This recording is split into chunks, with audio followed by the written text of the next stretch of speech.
करूँ ना पहले। गुड मॉर्निंग बच्चों। नमस्ते। मैं आपकी हिंदी टीचर विनीता सिंह आज की हिंदी क्लास में आप सभी का स्वागत करती हूँ।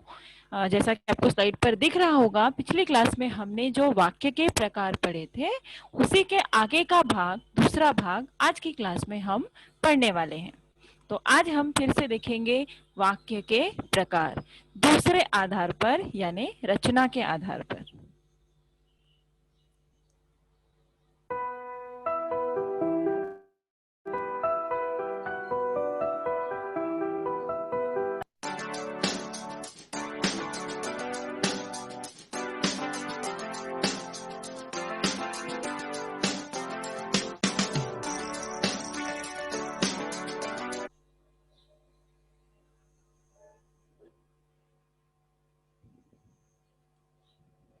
तो जैसा कि मैंने बताया आपको, पिछली क्लास में हमने वाक्य और वाक्य के भेद पढ़े थे। ये हमारे हिंदी व्याकरण का बहुत ही महत्वपूर्ण ग्रामर है। वाक्य हमने देखा था कि वाक्य क्या है। फिर से आपको रिवीजन के लिए मैं एक बार फिर से बता दूं कि दो या दो से अधिक पदों का जो सार्थक समूह होता है, सार्थक यानी जिसका कोई अर्थ निकलता है, तो जो दो या दो के अधिक पदों के सार्थक समूह होते हैं उसे हम कहते हैं वाक्य।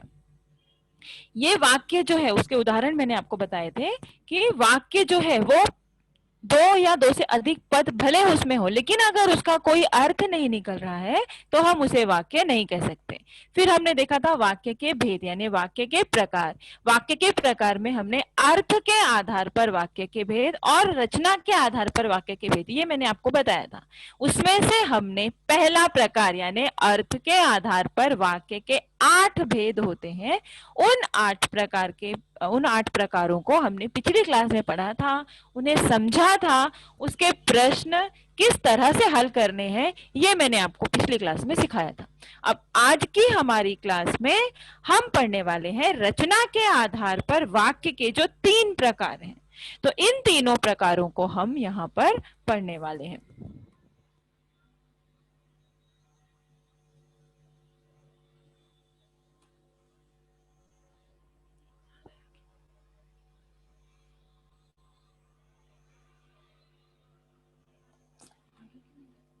तो रचना के आधार पर वाक्य के भेद इस प्रकार से हैं।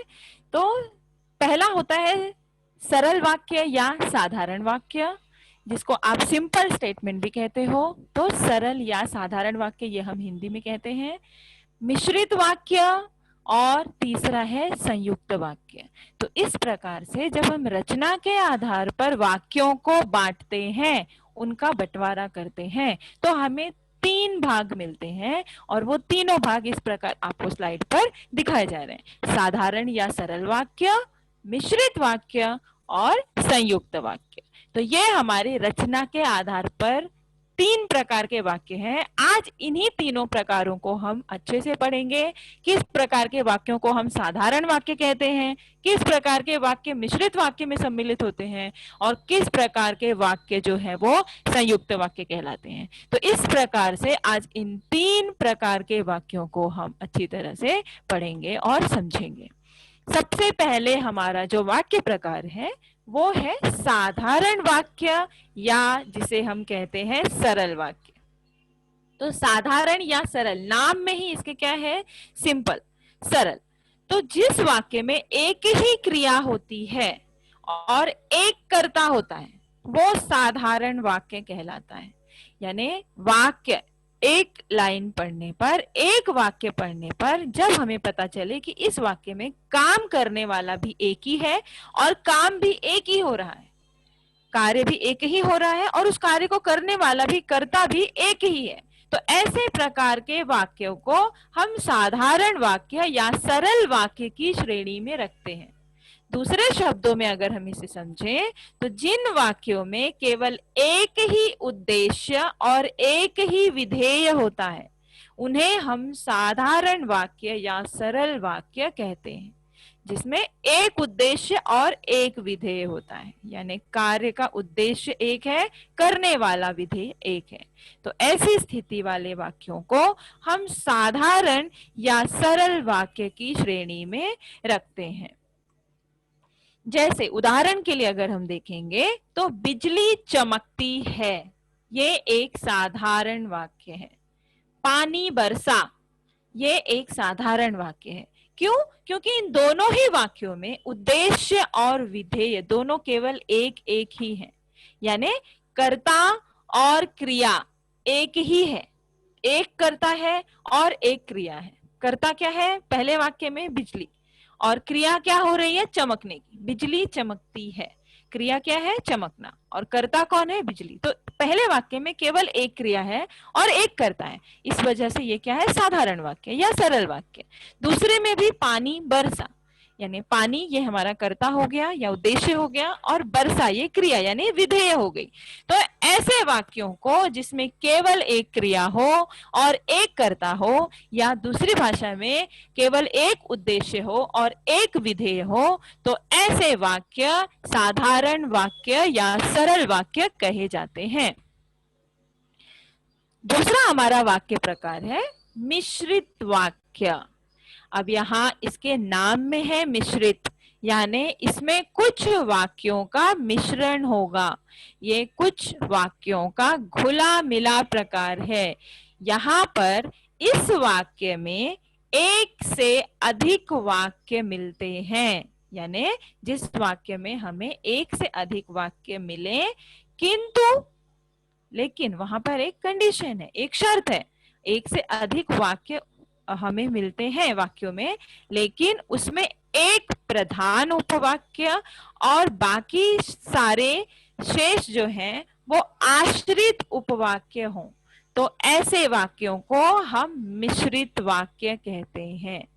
यानी एक वाक्य में बहुत सारे वाक्य अगर मिले हुए हैं, लेकिन उन सारे वाक्यों में से केवल एक प्रधान वाक्य हो और बाकी के जितने भी उसके उपवाक्य हैं या शेष वाक्य हैं वो उस पहले उपवाक्य पर या दूसरे उपवाक्य पर आश्रित हो, तो ऐसी स्थिति वाले वाक्यों को हम मिश्रित वाक्य कहते हैं।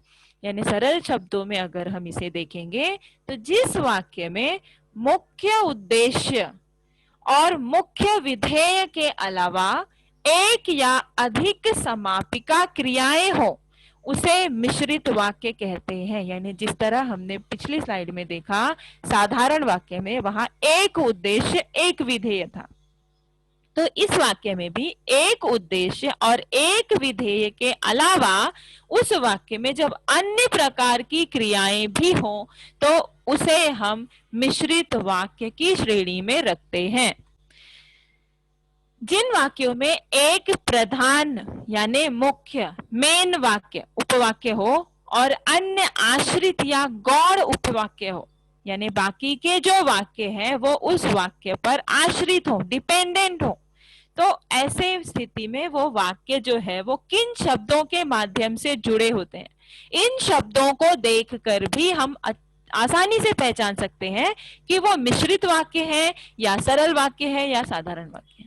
तो मिश्रित वाक्य को पहचानने का सबसे सरल तरीका है कि ये शब्द जब वाक्यों के बीच में, दो उपवाक्यों के बीच में या 2 से 3 उपवाक्यों के बीच में जब इस प्रकार के शब्द आप देखें, तो इन शब्दों के माध्यम से ही, क्योंकि वो वाक्य आपस में जुड़े होते हैं, एक दूसरे पर आश्रित होते हैं, तो इन शब्दों के माध्यम से हम मिश्रित वाक्य को आसानी से पहचान सकते हैं। अब वो शब्द कौन से हैं? कि, जो, क्योंकि, जितना, उतना, जैसा, वैसा, जब, तब, जहां, वहां, जिधर, उधर, अगर, यदि, तो, यद्यपि, तथापि। तो इन शब्दों के माध्यम से जब 2 या 2 से अधिक वाक्य आपस में जुड़े हों, तो वो वाक्य मिश्रित वाक्य कहलाते हैं। उन्हें हम मिश्रित वाक्य कहते हैं। तो आपको सिर्फ इतना याद रखना है, सबसे पहली बात कि मिश्रित वाक्य में एक मुख्य उपवाक्य होता है, उस पर डिपेंडेंट बाकी के यानी उस पर आश्रित बाकी के गौण उपवाक्य होते हैं, और उन उपवाक्यों को जोड़ने वाले इन शब्दों में से कोई ना कोई शब्द वहां पर होता है। तो इन शब्दों को देखकर, अगर ये शब्द हम याद रखते हैं, इन शब्दों को देखकर हम तुरंत पहचान सकते हैं कि ये वाक्य मिश्रित प्रकार का वाक्य है। तो ये शब्द जो है वो मिश्रित वाक्य की पहचान है। वाक्य को देखकर मुझे पहचानना अगर है तो इन शब्दों को देखकर मैं आसानी से मिश्रित वाक्य को पहचान सकती हूं।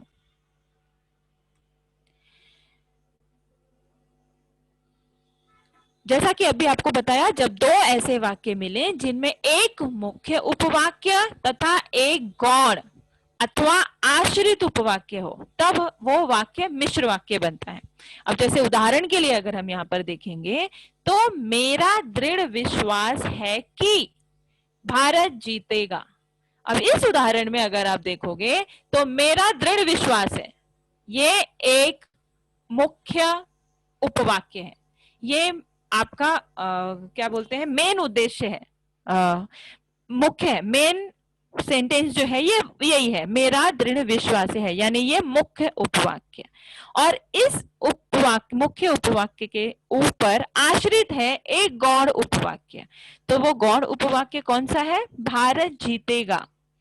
और ये दोनों ही वाक्य अगर आप देखोगे तो जुड़े हुए हैं कि, छोटी की, इस शब्द के माध्यम से। तो मेरा दृढ़ विश्वास है कि भारत जीतेगा, तो एक मुख्य उपवाक्य पर दूसरा गौण उपवाक्य आश्रित है और इन दोनों उपवाक्यों को जोड़ने वाला शब्द है कि।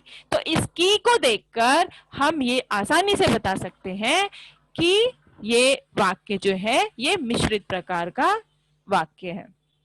दूसरा उदाहरण अगर हम देखें तो सफल वही होता है जो परिश्रम करता है, यानी जो के माध्यम से, जो इस शब्द के माध्यम से हमारा गौण उपवाक्य हमारे मिश्र उपवाक्य पर, मुख्य उपवाक्य पर आश्रित है। तो उपर्युक्त वाक्यों में मेरा दृढ़ विश्वास है कि तथा सफल वही होता है, ये मुख्य उपवाक्य है, और भारत जीतेगा और जो परिश्रम करता है ये गौण उपवाक्य है।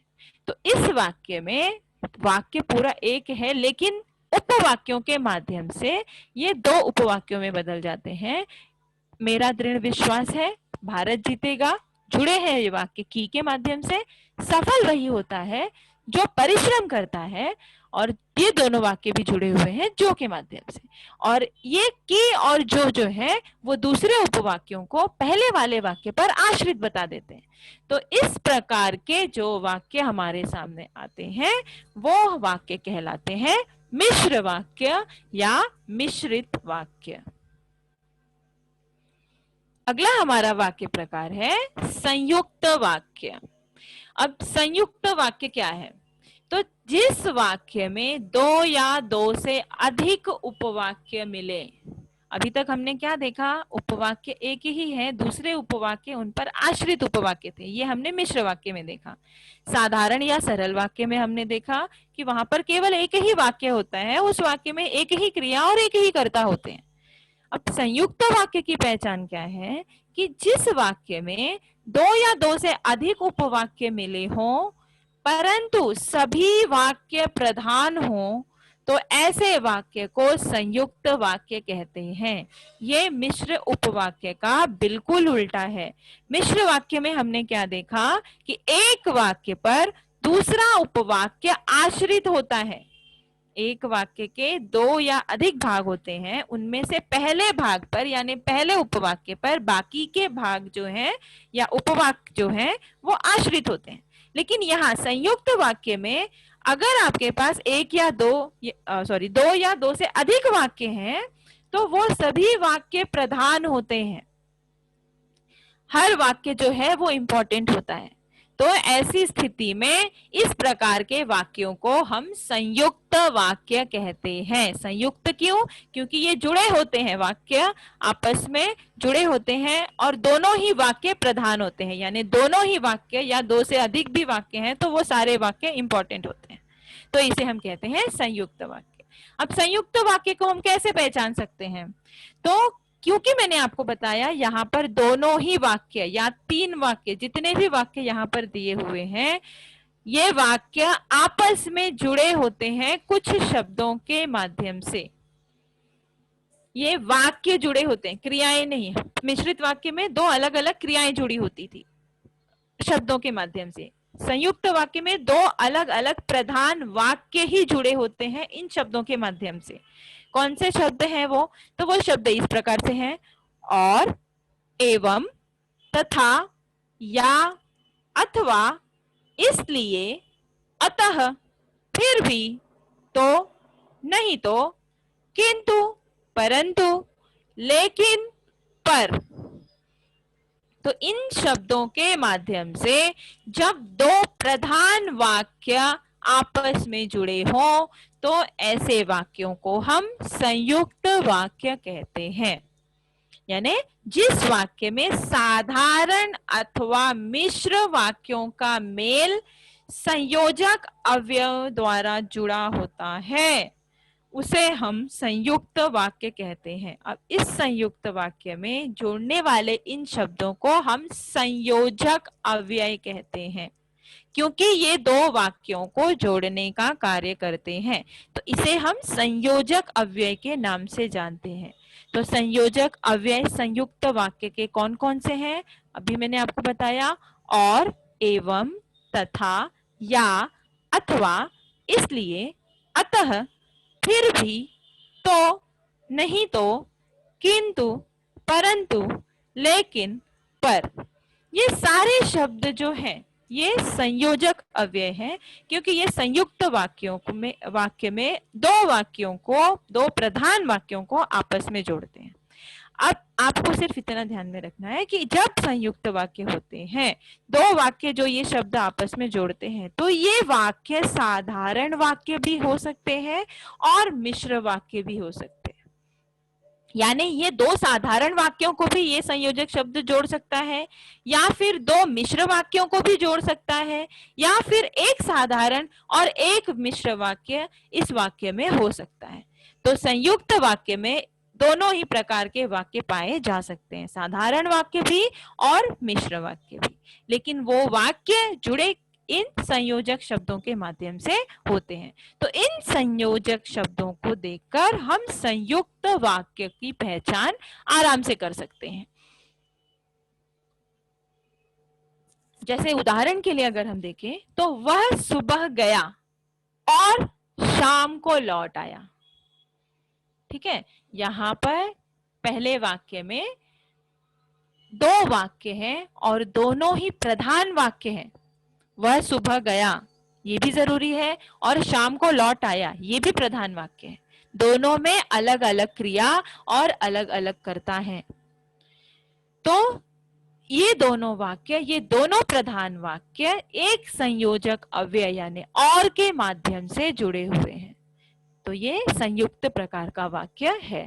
दूसरे उदाहरण में उसने बहुत परिश्रम किया किंतु सफलता नहीं मिली। तो ये दोनों वाक्य किंतु इस शब्द के माध्यम से जुड़े हुए हैं। तो ये दोनों वाक्य जो हैं प्रधान वाक्य हैं। उसने बहुत परिश्रम किया ये बताना भी जरूरी है और सफलता नहीं मिली ये बताना भी जरूरी है। मतलब दोनों ही वाक्यों में से हम किसी भी वाक्य को यहाँ से निकाल नहीं सकते। तो और कोई भी वाक्य पहली क्रिया पर निर्भर नहीं है, आश्रित नहीं है। दोनों ही वाक्य जो है वो प्रधान है अपने आप में। तो ऐसे दोनों वाक्य किंतु के माध्यम से जुड़े हुए हैं। तो ये किंतु शब्द यहाँ का संयोजक अव्यय है और ये वाक्य जो है वो संयुक्त वाक्य है। तो संयुक्त वाक्य उस वाक्य समूह को कहते हैं जिसमें दो या दो से अधिक सरल वाक्य अथवा मिश्र वाक्य अव्ययों द्वारा संयुक्त हो। अभी मैंने आपको बताया कि संयुक्त वाक्य में एक संयुक्त वाक्य में सरल वाक्य भी हो सकता है और मिश्र वाक्य भी हो सकता है। इस प्रकार के वाक्य लंबे और आपस में उलझे होते हैं। कई बार ये वाक्य जब मिश्र वाक्य संयुक्त वाक्य में जुड़े हों तो कई बार ये वाक्य जो हैं ये काफी लंबे हो जाते हैं और आपस में उलझे हुए होते हैं, तो इन्हें समझना भी कई बार मुश्किल होता है। ठीक है, तो इस प्रकार संयुक्त वाक्य की क्या पहचान है? दो प्रधान वाक्य आपस में किसी एक संयोजक अव्यय की मदद से जुड़े हुए होते हैं और उन वाक्यों में से, दोनों ही वाक्यों में से या दो से अधिक अगर वाक्य हैं तो उन वाक्यों में से साधारण वाक्य भी वो हो सकता है या मिश्र वाक्य भी हो सकता है। इन दोनों ही वाक्यों को जोड़ने के लिए संयोजक शब्द का या संयोजक अव्यय का उपयोग किया जाता है और यही उसकी पहचान है कि ये संयुक्त वाक्य कहलाता है। अब हम उदाहरण देखेंगे उन वाक्यों का जिसमें मिश्र वाक्य, दो मिश्र वाक्य जब आपस में जुड़ते हैं, दो मिश्र वाक्य और दोनों ही प्रधान वाक्य, जब वो आपस में किसी संयोजक अव्यय के माध्यम से जुड़ते हैं तो वो उलझे हुए किस प्रकार से होते हैं। जैसे उदाहरण अगर हम देखें तो मैं रोटी खाकर लेटा कि पेट में दर्द होने लगा। अब यहां पर देखिए ये पहला वाक्य जो है ये मिश्र वाक्य है की के माध्यम से दूसरा उपवाक्य पहले उपवाक्य पर आश्रित है। मैं रोटी खाकर लेटा कि पेट में दर्द होने लगा, ठीक है, और दर्द इतना बढ़ा कि तुरंत डॉक्टर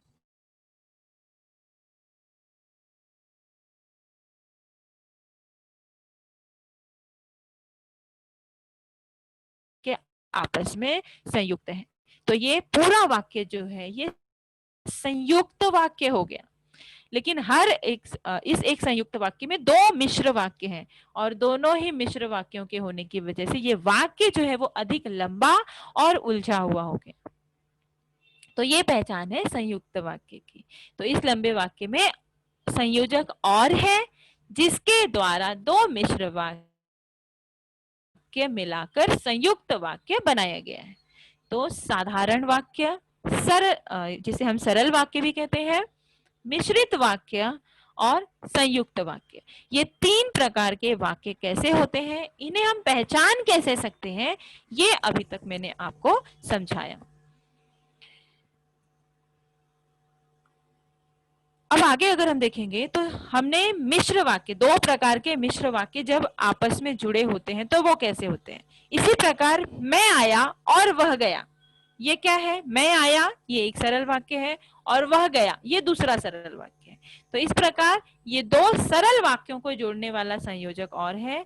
यहाँ यह याद रखने की बात है कि संयुक्त वाक्यों में प्रत्येक वाक्य अपनी स्वतंत्र सत्ता बनाए रखता है। यानी संयुक्त वाक्य में जब दो वाक्य आपस में जुड़े होते हैं तो वो अपने लिए अलग अलग स्वतंत्र अर्थ रखते हैं। उनमें से कोई भी वाक्य दूसरे वाक्य पर या पहले वाक्य पर आश्रित नहीं होता, वह एक दूसरे पर आश्रित नहीं होते। केवल संयोजक अव्यय उन स्वतंत्र वाक्यों को मिलाते हैं। यानी जो भी दो वाक्य इस संयुक्त वाक्य के प्रकार में जुड़े होते हैं संयोजक अव्ययों के माध्यम से, वो वाक्य आपस में अपना स्वतंत्र अर्थ रखते हैं। केवल वो आपस में और या जो भी आपका संयोजक अव्यय है उसके माध्यम से जुड़े होते हैं, बाकी उनका अर्थ, हर एक वाक्य का अर्थ अपना स्वतंत्र होता है।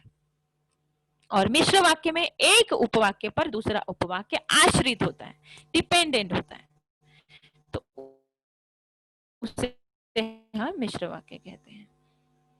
तो इस प्रकार से हमने साधारण यानी सरल, मिश्र वाक्य और संयुक्त वाक्य की पहचान ली।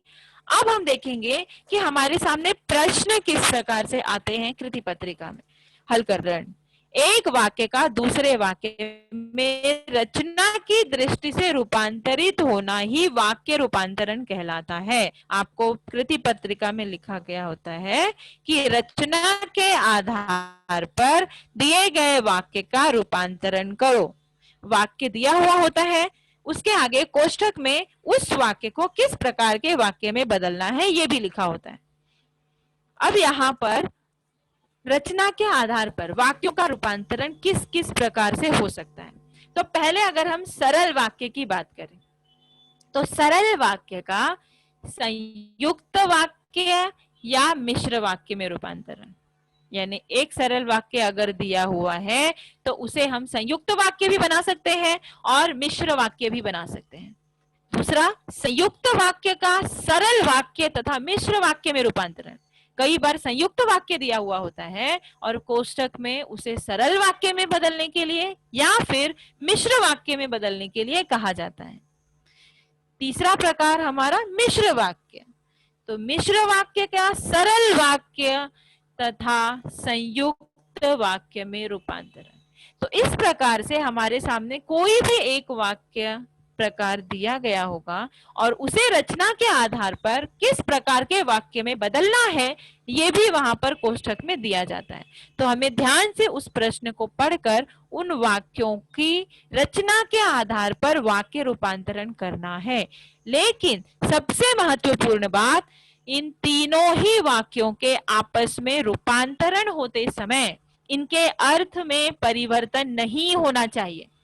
कई बार बच्चे जब वाक्य रूपांतरण करते हैं, सरल वाक्य से संयुक्त वाक्य बनाते हैं या संयुक्त से मिश्र वाक्य बनाते हैं या मिश्र से सरल वाक्य बनाते हैं, तो ऐसी स्थिति में कई बार वो उस वाक्य का जो अर्थ कृति पत्रिका में दिया हुआ है उस अर्थ को भी परिवर्तित कर देते हैं। तो आपको सबसे बड़ी बात ये ध्यान में रखना है कि जब हम रचना के आधार पर वाक्य का रूपांतरण करते हैं तो हमारे वाक्य का जो मूल अर्थ दिया हुआ है उस मूल अर्थ में किसी भी प्रकार का कोई परिवर्तन नहीं होना चाहिए। उस मूल वाक्य का अर्थ जो है, जो उसका मूल अर्थ है, वो वैसे का वैसा बना रहना चाहिए। ठीक है, जैसे उदाहरण के लिए अगर हम देखें तो प्रातः काल पक्षी चहचहाते हैं। ठीक है, प्रातः काल पक्षी चहचहाते हैं, ये हमारा एक सरल वाक्य है। प्रातः काल पक्षी चहचहाते हैं, ये हमारा सरल वाक्य। अब इसको अगर हमें संयुक्त वाक्य में बदलना है तो हम कैसे बदलेंगे? प्रातः काल हुआ और पक्षी चहचहाने लगे। ठीक है, अब इस सरल वाक्य को हमने संयुक्त वाक्य में बनाया, लेकिन आप अगर इसको पढ़ोगे ध्यान से तो आपको समझ में आएगा कि यहाँ पर अर्थ परिवर्तित नहीं हुआ है। पहले वाक्य में भी अर्थ यही निकलता है कि जब सुबह होती है तो पक्षी चहचहाते हैं। दूसरे वाक्य का भी अर्थ यही निकल रहा है कि जब सुबह होती है तो पक्षी चहचहाते हैं। तो प्रातः काल पक्षी चहचहाते हैं, ये सरल वाक्य। जब इसे हमने संयुक्त वाक्य में बदला तो प्रातः काल हुआ और पक्षी चहचहाने लगे, ये संयुक्त वाक्य बन गया। और जब हमें इसे मिश्र वाक्य में बनाना है, मिश्रित वाक्य बनाना है, तब हम इसे कैसे लिख सकते हैं? जब प्रातः काल हुआ तब पक्षी चहचहाने लगे।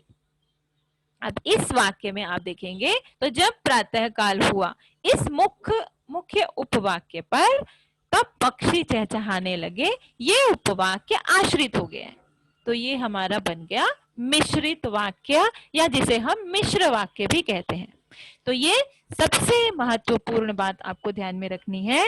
कृति पत्रिका में जो भी प्रश्न हमें रचना के आधार पर परिवर्तित करने के लिए दिया जाएगा, उस प्रश्न के या उस वाक्य का जो मूल अर्थ है उससे हमें ऐसे ही बनाए रखना है। उस मूल अर्थ में किसी भी प्रकार का कोई परिवर्तन हमें नहीं करना है। जैसे ये उदाहरण मैंने आपके सामने रखे। ठीक है, अब आगे हम देखते हैं कि किस प्रकार से हम वाक्यों को आपस में रूपांतरित कर सकते हैं। तो सबसे पहला हम देखेंगे सरल वाक्य से मिश्र वाक्य, यानी मुझे सरल वाक्य दिए गए हैं और किस प्रकार मैं उन सरल वाक्यों से मिश्र वाक्य बना सकती हूँ। तो पहला हमारा सरल वाक्य है, राधा नाचती गाती है। ये हमारा सरल वाक्य है। अब इसको जब मिश्र वाक्य बनाना है तो मिश्र वाक्य की पहचान एक वाक्य पर यानी एक उपवाक्य पर दूसरा उपवाक्य आश्रित होना चाहिए। ठीक है, और उनके शब्द मैंने बताए थे आपको, उन शब्दों की पहचान, जो, तो, जब, तब, यदि, यद्यपि, जिधर, उधर। तो इन शब्दों का उपयोग करके हम आसानी से किसी भी एक वाक्य पर दूसरे उपवाक्य को आश्रित कर सकते हैं। जैसे यहाँ पहले मिश्र वाक्य में हमने शब्द लिया है जो, तो जो नाचती गाती है वह राधा है। ठीक है, जो नाचती गाती है ये हमारा मुख्य वाक्य हो गया और वह राधा है। ये उस वाक्य पर आश्रित उपवाक्य हो गया। तो इस तरह से हमने सरल वाक्य को मिश्र वाक्य में बदल दिया। दूसरा हमारा उदाहरण है सरल वाक्य का, मोहन हंसकर बोला। ये हमारा सरल वाक्य। अब इसको मिश्र वाक्य में बदलते समय हम क्या लिखेंगे? वह मोहन है जो हंसकर बोला। ठीक है, तो यहां पर जो के माध्यम से हमने एक वाक्य को दूसरे वाक्य पर आश्रित दिखाया। तीसरा उदाहरण, तुम पढ़कर सो जाना। ठीक है, ये हमारा सरल वाक्य, तुम पढ़कर सो जाना, एक क्रिया और एक कर्ता, तुम पढ़कर सो जाना। मिश्र वाक्य बनाते समय ये कैसे बन जाएगा? जब तुम पढ़ लोगे तब सो जाना। अब यहां पर आप देखोगे तो ये वाक्य, इस वाक्य को मिश्र वाक्य बनाने के लिए हमने जब तब इन दो शब्दों का उपयोग किया। तो इस प्रकार से जो शब्द मैंने आपको बताए थे मिश्र वाक्य के, उन शब्दों का उपयोग करके आप आसानी से किसी भी सरल वाक्य को मिश्र वाक्य में रूपांतरित कर सकते हो। तो यहाँ पर हमने देखा सरल वाक्य से किस प्रकार मिश्र वाक्य बनाए जाते हैं, लेकिन किसी भी वाक्य के अर्थ में किसी भी प्रकार का परिवर्तन नहीं किया गया है, क्योंकि अर्थ भी मिल रहे हैं। यही आपको भी कृति पत्रिका हल करते समय ध्यान में रखनी है। अगला उदाहरण हम देखेंगे कि सरल, इसके पहले हमने देखा सरल को मिश्र में कैसे बनाया जाता है। अब हम देखेंगे सरल वाक्य से संयुक्त वाक्य हम कैसे बना सकते हैं।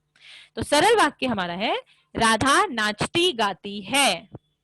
ठीक है, अब इसे संयुक्त बनाते समय हमें किन शब्दों की आवश्यकता है?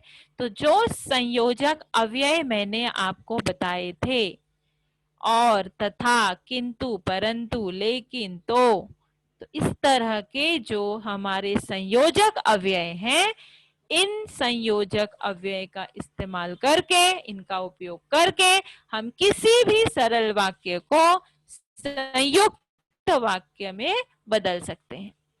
जैसे राधा नाच और गाती है, और का उपयोग करके हमने सरल वाक्य को आसानी से संयुक्त वाक्य बना दिया। दूसरा उदाहरण, मोहन हंसकर बोला। अब यहाँ दो क्रियाएं हो रही हैं, इन दोनों क्रियाओं को केवल हमें किसी संयोजक के माध्यम से जोड़ना है। दो क्रियाएं कौन सी हैं? हंसकर बोला यानी हंसना, और बोलना। एक ही व्यक्ति यानी एक कर्ता दो क्रियाएं कर रहा है। तो मोहन हंसकर बोला। अब इन क्रियाओं को हमें और संयोजक के माध्यम से जोड़कर हम इसे संयुक्त वाक्य बना सकते हैं। तो मोहन हंसा और बोला। ठीक है, अगला उदाहरण, तुम पढ़कर सो जाना। ये एक सरल वाक्य या साधारण वाक्य। इसे संयुक्त वाक्य बनाते समय हम क्या लिखेंगे? तुम पढ़ना और सो जाना। ठीक है, तो इस तरह से और संयोजक के माध्यम से इन वाक्यों को आपस में जोड़कर हमने सरल वाक्य को वाक्य में रूपांतरित कर दिया। लेकिन सरल से संयुक्त बनाते समय भी हमने उसके अर्थ में किसी भी प्रकार का कोई परिवर्तन। अगला हमारा प्रकार है संयुक्त वाक्य। अब संयुक्त वाक्य अगर हमें दिया गया है और उसे सरल वाक्य में बदलने के लिए कहा गया है, परीक्षा में या कृति पत्रिका में अगर आपके सामने दिया हुआ वाक्य संयुक्त वाक्य है, तो उसे हम सरल वाक्य में किस प्रकार से बदल सकते हैं? तो सबसे पहली बात कि संयुक्त वाक्य में जो संयोजक अव्यय है उसे हमें निकाल देना पड़ेगा, और उन वाक्यों के जो कार्य हैं उन्हें हमें एक साथ लाकर लिखना पड़ेगा। जैसे पहला संयुक्त वाक्य है हमारा, सभी लिख चुके हैं लेकिन सृजिता अब तक लिख रही है। ठीक है, सभी लिख चुके हैं लेकिन सृजिता अभी तक लिख रही है। ये हमारा संयुक्त वाक्य, लेकिन संयोजक के माध्यम से ये जुड़ा हुआ है। अब हम जब इसको सरल वाक्य बनाएंगे तो इस संयोजक अव्यय को इस वाक्य से निकाल देंगे। तो यहाँ पर हमारा सरल वाक्य किस प्रकार से हम बना सकते हैं? सभी के लिख चुकने पर भी सृजिता लिख रही है। ये एक हो गया हमारा सरल वाक्य या साधारण वाक्य। अगला उदाहरण, निधि रात भर पढ़ती है ताकि परीक्षा देने की तैयारी कर सके। ये हमारा संयुक्त वाक्य है। अब इसे सरल वाक्य में हम कैसे बना सकते हैं? तो निधि रात भर पढ़कर परीक्षा देने की तैयारी करती है। ठीक है, तो ये जो संयुक्त वाक्य के संयोजक अव्यय हैं, केवल उन्हें निकालकर और वाक्यों के शब्दों में थोड़ा बहुत फेरबदल करके हम आसानी से संयुक्त वाक्य को सरल वाक्य में बदल सकते हैं। तीसरा उदाहरण, अभिलाषा ने रोना शुरू किया और बेहोश हो गई। अब यहाँ पर हम सरल वाक्य किस तरह से इसे लिख सकते हैं? और को हमें निकालना पड़ेगा, तो हम कैसे बनाएंगे इसे? अभिलाषा रोते हुए बेहोश हो गई। ये हमारा सरल वाक्य बन गया। तो यहाँ पर हमने संयुक्त वाक्यों को सरल वाक्य में बदलते समय क्या सीखा कि हमें जो संयोजक अव्यय हैं उन्हें वाक्य से निकालना पड़ेगा, और उन संयोजक अव्यय के साथ साथ जब हम उन्हें निकालेंगे तो सिर्फ संयोजक अव्यय को निकालकर अब वाक्य को ऐसे का ऐसा नहीं लिख सकते हो। संयोजक अव्यय को निकालते समय वाक्य की आवश्यकता के अनुसार हमें कुछ शब्दों को फेरबदल भी करना पड़ेगा सरल वाक्य बनाते समय। लेकिन फिर से वही बात हमें ध्यान में रखनी है कि इन शब्दों का फेरबदल करते समय हमारे अर्थ में, वाक्य के अर्थ में किसी भी प्रकार का परिवर्तन नहीं होना चाहिए। अब दूसरा हमारा प्रकार हम देखेंगे कि संयुक्त वाक्य को किस प्रकार हम मिश्र वाक्य में बदल सकते हैं। अब तक हमने क्या देखा? सरल वाक्य को संयुक्त वाक्य में बदलना, सरल वाक्य को मिश्र वाक्य में बदलना। तीसरा हमने देखा संयुक्त वाक्य को सरल वाक्य में बदलना। अब चौथा हमारे पास प्रश्न है संयुक्त वाक्य को मिश्र वाक्य में बदलना, कि किस प्रकार हम संयुक्त वाक्य को मिश्र वाक्य में बदल सकते हैं। तो संयुक्त वाक्य के जो संयोजक अव्यय हैं उन्हें निकालकर केवल मिश्र वाक्य के जो शब्द दिए थे उन शब्दों को लिखकर हम किसी भी संयुक्त वाक्य को आसानी से मिश्र वाक्य में बदल सकते हैं। उदाहरण के लिए, सभी लिख चुके हैं लेकिन सृजिता अभी तक लिख रही है। यह हमारा संयुक्त वाक्य। अब इसे मिश्र वाक्य हम किस प्रकार बना सकते हैं? सृजिता लिख रही है जबकि सभी लिख चुके हैं। ठीक है, तो लेकिन ये संयोजक अव्यय है, और जब और की ये हमारे कौन से शब्द हैं जो हमें मिश्र वाक्य बनाने में सहायता करते हैं। तो लेकिन को हटाकर हमने वहां क्या कर दिया? जबकि। सृजिता लिख रही है जबकि सभी लिख चुके हैं। और यहाँ पर मिश्र वाक्य बनाते समय आपको ये भी ध्यान में रखना है कि हमारे एक वाक्य पर हमारा जो मुख्य उपवाक्य है उस पर दूसरा वाक्य आश्रित होना चाहिए। संयुक्त वाक्य में दोनों ही वाक्य अपनी स्वतंत्र अर्थ रखते हैं, वो दोनों वाक्य स्वतंत्र हो। जैसे सभी लिख चुके हैं, ये वाक्य भी स्वतंत्र है, लेकिन सृजिता अभी तक सृजिता लिख रही है जबकि सभी लिख चुके हैं। तो ये जबकि सभी लिख चुके हैं, ये सृजिता लिख रही है, इस उपवाक्य पर आश्रित हो गया है। तो ये चीज भी हमें ध्यान में रखनी है। और साथ ही जो मिश्र वाक्य के शब्द हैं उन शब्दों का वाक्य में आना भी जरूरी है। दूसरा उदाहरण अगर हम देखेंगे तो निधि रात भर पढ़ती है ताकि परीक्षा देने की तैयारी कर सके।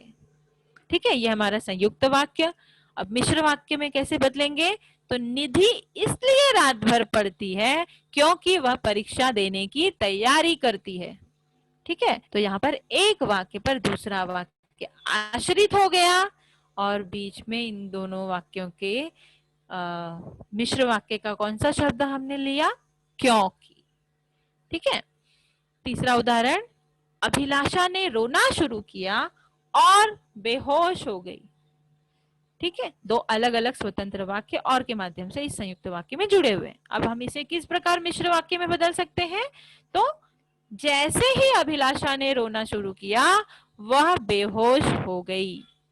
तो जैसे इस शब्द का उपयोग करके हमने संयुक्त वाक्य को मिश्र वाक्य में बदल दिया, क्योंकि जैसे शब्द का या जब तब इधर उधर अगर मगर जब इन शब्दों का आप उपयोग करते हो तो इन शब्दों के माध्यम से एक वाक्य पर दूसरा वाक्य अपने आप ही आश्रित हो जाता है।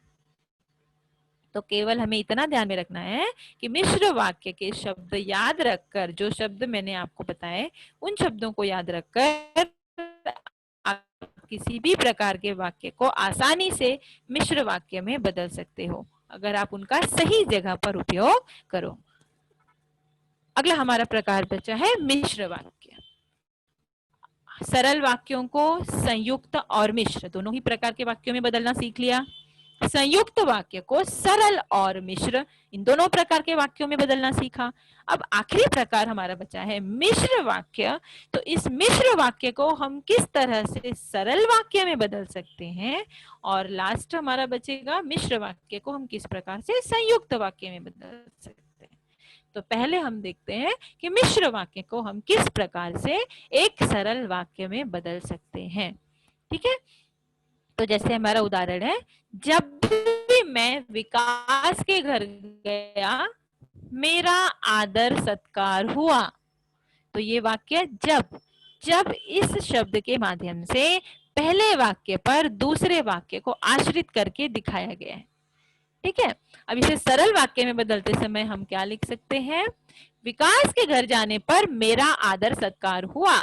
हमने जब शब्द को निकाल दिया, यानी वो शब्द जिसके माध्यम से एक वाक्य पर दूसरा वाक्य आश्रित दिखाया गया था, उस शब्द को निकाल के वाक्यों शब्दों में कुछ फेर बदल करके हमने एक सरल वाक्य तैयार किया, लेकिन अर्थ का परिवर्तन हमने नहीं होने दिया। दूसरा, विशाल ने जो मोबाइल खरीदा है वह नया है। यहाँ पर जो इस शब्द के माध्यम से मुख्य वाक्य पर दूसरा उपवाक्य आश्रित है। इसे सरल वाक्य कैसे बना सकते हैं? तो विशाल ने एक नया मोबाइल खरीदा है। ठीक है, पहले वाक्य क्या था? विशाल ने जो मोबाइल खरीदा है वह नया है। अब इसे सरल वाक्य बनाते समय हम एक ही लाइन में या एक ही वाक्य में कैसे लिख सकते हैं दोनों बातों को? तो विशाल ने एक नया मोबाइल खरीदा है, ये आसानी से सरल वाक्य में बदल गया।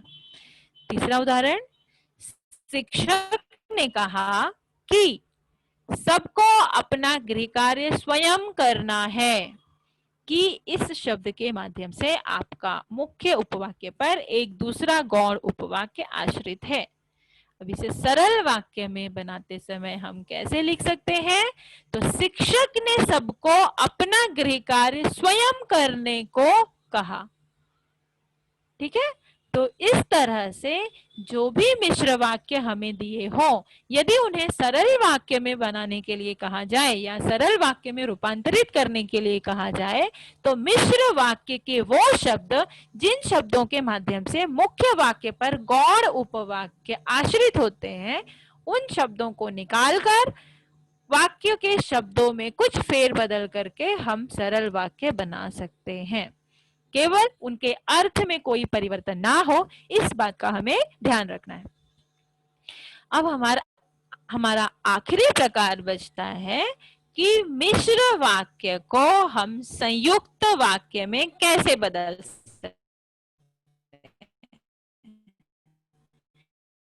ये हम उस वाक्य को संयुक्त वाक्य कैसे बनाएंगे? तो पहला उदाहरण हम देखते हैं, जब भी मैं विकास के घर गया मेरा आदर सत्कार हुआ। ये एक मिश्र वाक्य। इसे संयुक्त वाक्य में बदलते समय हम क्या करेंगे? तो सबसे सिंपल चीज, सबसे साधारण बात, हम संयोजक अव्यय, संयुक्त वाक्य की पहचान क्या है? संयोजक अव्यय। संयोजक अव्यय की पूरी लिस्ट मैंने आपको पिछली स्लाइड में बताई थी। तो उन संयोजक अव्ययों में से वाक्य की आवश्यकता के अनुसार जो संयोजक अव्यय वहां पर आवश्यक है उसे लिखकर हम संयुक्त वाक्य बना सकते हैं। जैसे विकास के घर मेरा आदर भी हुआ और सत्कार भी। ठीक है, तो और संयोजक अव्यय का उपयोग करके हमने मिश्र वाक्य को संयुक्त वाक्य में बदल दिया। अगला मिश्र वाक्य क्या है? विशाल ने जो मोबाइल खरीदा है वह नया है। ये हमारा मिश्र वाक्य। इसे संयुक्त वाक्य में कैसे बदल सकते हैं? तो आसान सा उत्तर है हमारा, संयोजक अव्यय का उपयोग करके। विशाल ने एक मोबाइल खरीदा है और वह नया है। तो और के माध्यम से हमने दोनों वाक्यों को जोड़ दिया। मोबाइल खरीदा है और वह नया है। तो इस तरह से हमने मिश्र वाक्य को संयुक्त वाक्य में बदल दिया। लास्ट उदाहरण हमारा, शिक्षक ने कहा कि सबको अपना गृह कार्य स्वयं करना है। ठीक है, ये एक हमारा मिश्र वाक्य जिसमें एक वाक्य पर दूसरा वाक्य आश्रित है। अब इन आश्रित वाक्यों को हम संयुक्त वाक्य बनाते समय क्या करते हैं? अलग अलग कर देते हैं और किसी एक संयोजक शब्द के माध्यम से उन्हें जोड़ देते हैं। तो हमारा संयुक्त वाक्य ये कैसे बनेगा? यहाँ पर शिक्षक ने गृह कार्य करने को कहा है और स्वयं करने को कहा है। ठीक है, तो शिक्षक ने गृह कार्य जो करने के लिए दिया है वो स्वयं करने के लिए दिया है। और शब्द का उपयोग करके यहाँ पर हमने दो अलग अलग वाक्य बनाकर उन्हें आपस में जोड़ दिए। तो जब हम किसी भी वाक्य को संयुक्त वाक्य में बदलते हैं तो केवल हमें इतना ध्यान रखना है कि संयुक्त वाक्य के जो संयोजक अव्यय हैं उन संयोजक अव्यय में से किसी संयोजक अव्यय का उपयोग करके हम दो वाक्यों को आपस में जोड़कर संयुक्त वाक्य बना सकते हैं। ज्यादातर संयोजक अव्यय में और का ही उपयोग होता है। और भी बाकी के शब्द भी उपयोग किए जाते हैं लेकिन और का उपयोग जो है वो अधिक होता है। तो इस प्रकार से परीक्षा में हमारे सामने जो प्रश्न पूछे जाते हैं उसे हमें कैसे हल करना है ये मैंने आपको बताया। सरल वाक्य को संयुक्त और मिश्र में बदलना सिखाया, संयुक्त वाक्य को सरल वाक्य में और मिश्र वाक्य में बदलना सिखाया, और मिश्र वाक्य को सरल वाक्य और संयुक्त वाक्य में बदलना सिखाया। अब ये वाक्य, इन वाक्यों को बदलते समय, वाक्य रूपांतरण करते समय आपको उनके अर्थ का ध्यान रखना है कि कृति पत्रिका में जो वाक्य जिस अर्थ के साथ दिया हुआ है उस अर्थ में हमें कोई भी परिवर्तन नहीं करना है। ठीक है, तो इस प्रकार से आज हमने यहाँ पर रचना के आधार पर वाक्यों के प्रकार देखे। उनमें साधारण वाक्य क्या है, मिश्र वाक्य क्या है और संयुक्त वाक्य क्या है, उनकी पहचान देखी, और साथ ही इन वाक्यों का हम वाक्य रूपांतरण एक प्रकार से दूसरे प्रकार में कैसे करते हैं ये भी देखा। तो यहाँ हमारा वाक्य के प्रकार ये विषय, ये टॉपिक जो है ये खत्म होता है। हमने अर्थ के आधार पर भी वाक्य के प्रकार सीख लिए और रचना के आधार पर भी वाक्य के प्रकार सीख लिए। इनके प्रश्नों को हल किस तरह किया जाता है ये भी हमने सीखा। तो उम्मीद करती हूँ आपको ये वाक्य के प्रकार अच्छी तरह से समझ में आया होगा और आप अगली बार जब अपनी कृति पत्रिका हल करने बैठेंगे तो बिल्कुल सही सही उत्तरों के साथ इन वाक्य के प्रकार से संबंधित प्रश्नों को हल करेंगे। तो यहाँ पर हमारी आज की हिंदी की क्लास खत्म होती है। अगली हिंदी में मैं एक नए विषय के साथ फिर से आपके सामने उपस्थित होंगी।